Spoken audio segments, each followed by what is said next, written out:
नमस्कार दोस्तों, आज हम पढ़ेंगे त्रिकोणमितीय अनुपात सारणी, जिसमें हम 0 अंश, 30 अंश, 45 अंश और 60 अंश और 90 अंश के त्रिकोणमितीय अनुपातों के मान क्या होते हैं इसको पढ़ने वाले हैं।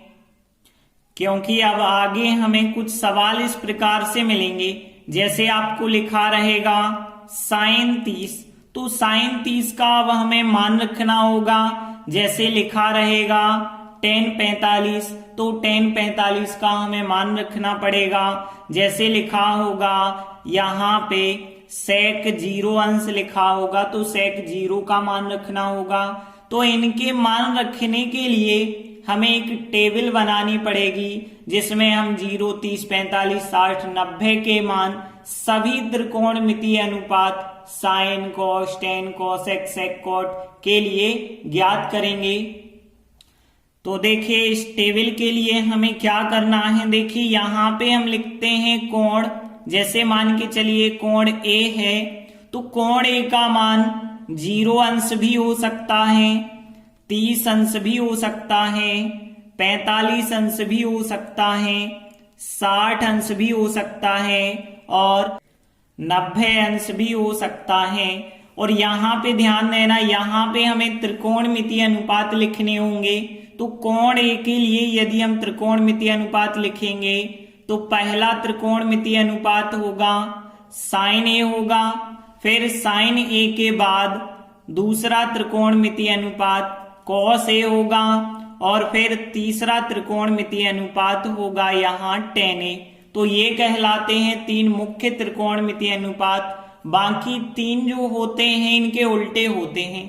जैसे साइन का उल्टा जो होता है वो क्या होता है, कोसेक, तो यहाँ कोसेक ए देखेंगे। फिर कॉस का उल्टा होता है सेक, तो यहाँ पे हम सेक ए को देखेंगे। फिर लास्ट में टेन का उल्टा जो होता है, क्या होता है टेन का उल्टा, कॉट होता है, तो कॉट ए के लिए देखेंगे। अब देखिए, इस टेबल को बनाने के लिए हमें क्या करना है। देखिए, हमें 0 से लगा के 1, 2, 3, 4 तक गिनती लिखनी है। तो हमने क्या किया है, 0 से लगा करके 4 तक गिनती लिखी है। और फिर इन सब में देखिए सबसे बड़ी संख्या 4 है, तो 4 बटे में हमें लिख देना है। और इसके बाद देखिए आपको क्या करना है, सब पे वर्गमूल लगा देना है। तो सब पे फिर हमने वर्गमूल लगा दिया है। अब देखिए इसके बाद थोड़ी सा यदि हम सॉल्व करेंगे, तो 0/4 कहलाएगा 0, क्योंकि 0 के बटे कुछ भी हो तो 0 ही कहलाता है। 1/4 तो आपस में कट नहीं पाएंगे, लेकिन यहाँ पे जरूर 2 एकम 2, 2 दूनी 4, तो 1/2 आ जाएगा। लेकिन यहाँ पे नहीं कट पाएंगे 3/4। 4/4 मतलब 1 कहलाएगा, 4 का 4 में भाग 1 बार जाता है।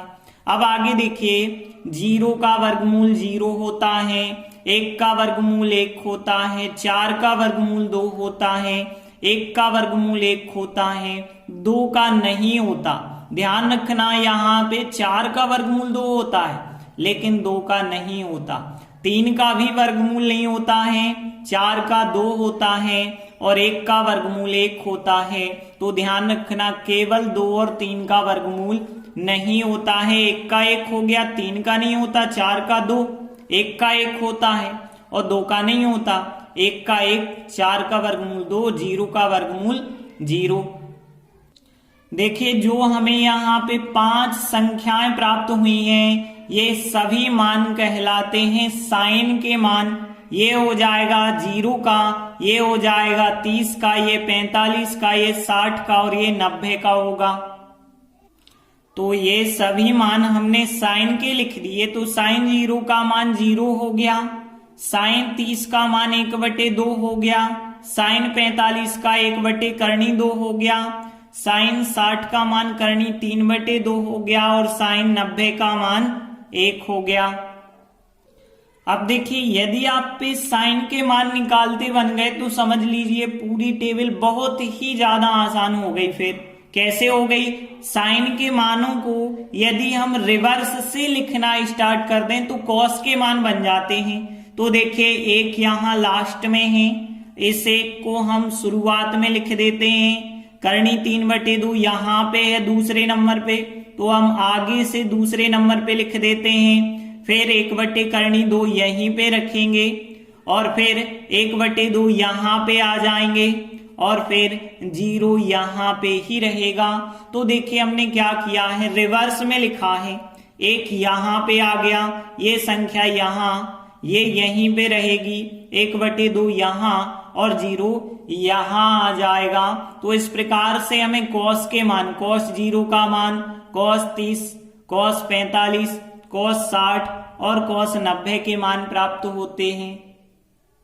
इसके बाद देखिए tan का मान कैसे ज्ञात करना है, तो ध्यान देना tan का एक फार्मूला होता है, tan थीटा बराबर साइन थीटा बटे कॉस थीटा। आगे की प्रश्नावली में बहुत ज्यादा लगेगा ये फार्मूला, ध्यान रखना। तो साइन बटे कॉस कहलाता है tan। तो यदि हमें tan के मान निकालना है तो हम साइन में कॉस से भाग देंगे, तो यहाँ tan के मान निकलते जाएंगे। कैसे, ध्यान देना। जैसे यहाँ हमें tan 0 का मान चाहिए तो हम इसमें इसका भाग देंगे। तो देखिए यदि आप 0 में 1 का भाग देते हैं तो आंसर क्या आता है, 0। तो यहाँ पे आंसर 0 आ गया। फिर हम इसमें इसका भाग देंगे, तो देखिए यहाँ पे 1/2 में भाग देना है करनी 3/2 से। और आपको एक नियम पता है, बटे के बटे कोई संख्या होती है तो वो हम ऊपर लाते हैं तो गुणा में आती है लेकिन पलट जाती है। करनी 3/2 है तो 2/3 हो जाएगा। 2 से 2 कट जाएंगे, कितना आया, 1/3। तो यहाँ पे 1/3 आ गया। फिर हम इसके बटे यह संख्या लिखेंगे, तो देखिए यहाँ रफ में देखें 1/2 और बटे में फिर 1/2, मतलब ऊपर नीचे एक सी संख्या होती है तो वो क्या हो जाती हैं, कट जाती हैं। और कितना आ जाएगा, यहाँ पे 1 आ जाएगा। फिर हम इसके बटे ये वाली संख्या यदि हम लिखेंगे, मतलब यहाँ करनी 3/2 और बटे में 1/2 यदि लिखेंगे तो बटे वाली संख्या फिर पलट जाएगी। करनी 3/2, 1/2 पलट के 2/1 हो जाएगा। तो 2 से 2 कट जाएगा, कितना आया, करनी 3/1 आया। और करनी 3/1 आया है, बटे में 1 आप लिखो ना लिखो कोई प्रॉब्लम नहीं है। तो यहाँ करनी 3 आ गया। अब आगे हम 1 में 0 का भाग देंगे, तो देखिए ध्यान देना 1 में 0 का भाग। देखिए यहाँ पे अलग बात है, 0/1 है, आंसर क्या होगा, 0। लेकिन ध्यान रखना यदि बटे में 0 है और ऊपर कुछ भी संख्या है तो 0 का भाग 1 में नहीं जा सकता है। यहाँ पे उत्तर माना जाता है अनंत, अपरिभाषित, इन्फिनिटी माना जाता है। तो यहाँ पे ये कहलाएगा अपरिभाषित। तो ध्यान रखना बटे में जब भी 0 होता है तो फिर वो क्या कहलाता है, इन्फिनिटी, अनंत, या इसी को हम कहते हैं अपरिभाषित। एक चीज और याद रखना, देखिए यहाँ 1/0 है, यहाँ 0/1 है, तो ये संख्याएं क्या हो गई, पलट गई। यहाँ उत्तर 0 आ रहा लेकिन यहाँ पे अपरिभाषित। तो ध्यान देना 0 का उल्टा अपरिभाषित होता है और अपरिभाषित का उल्टा 0 होता है। देखिए हमने साइन कॉस tan की तो टेबल बना ली।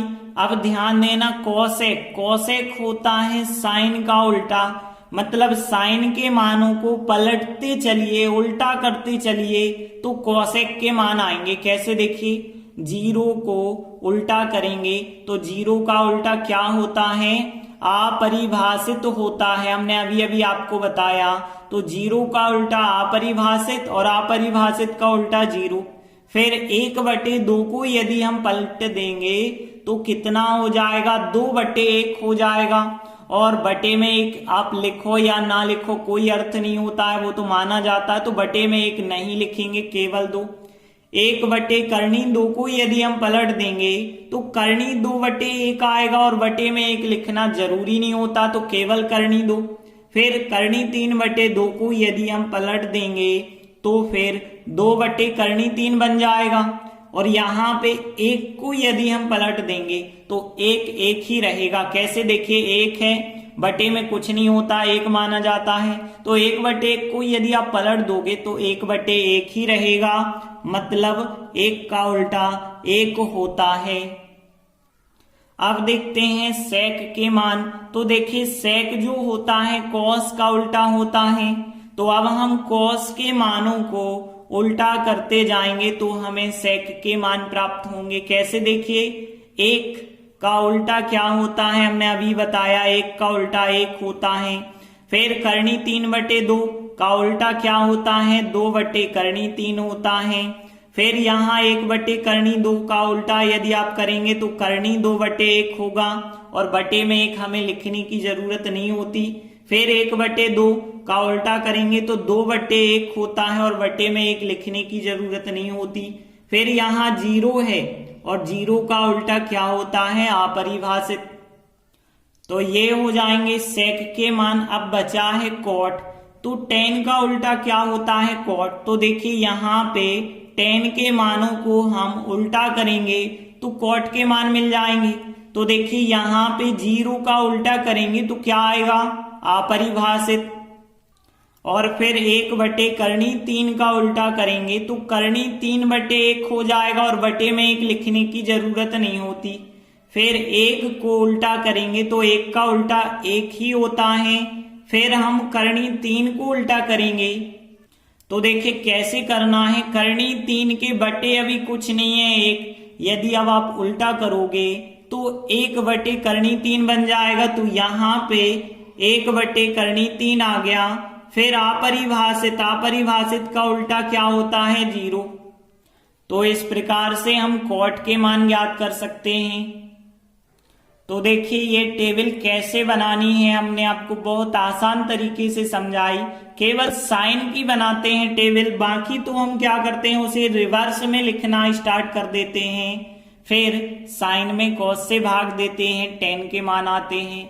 फिर बाकी 3 एक दूसरे के अपोजिट होते हैं, जैसे साइन का कॉसेक होता है, कॉस का सेक, tan का कॉट होता है। तो फिर हम पलट के उनके मान ज्ञात करते जाते हैं।